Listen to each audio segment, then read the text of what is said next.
मैंने आपसे कहा मुझसे खैरियत पूछी। उनकी जिंदगी को अजाब बनाना चाहती हूं मैं। समझ आ रही है आपको?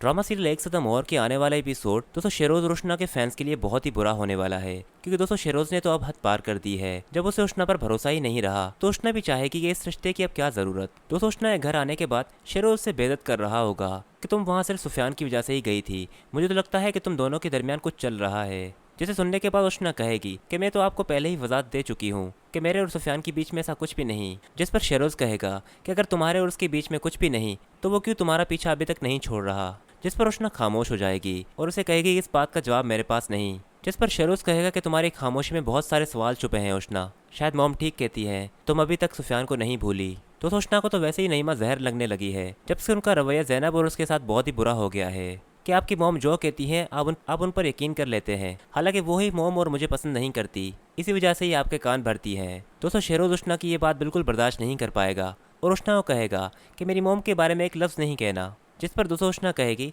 कि आपको अपनी मॉम पे तो गुस्सा आता है कि अगर कोई उनके बारे में कुछ भी कहे, पर आपने अभी मेरे किरदार पर इतना कुछ कहा, आपको ज़रा भी एहसास नहीं हुआ। खैर दोस्तों इन दोनों की बहस के बाद फिर उष्णा वहाँ से जब जाने लगेगी तो वो नईमा को देखते ही उसे कहेगी कि अब तो खुश होंगी ना आप शेरोज और मेरे बीच में दूरियां पैदा करके। जिस पर नईमा जवाबन कहेगी कि मैंने कुछ भी नहीं किया, ये सारी हरकतें तुम्हारी है, तुम ही अभी तक सुफियान को नहीं भूली, तो इसमें मेरी क्या गलती।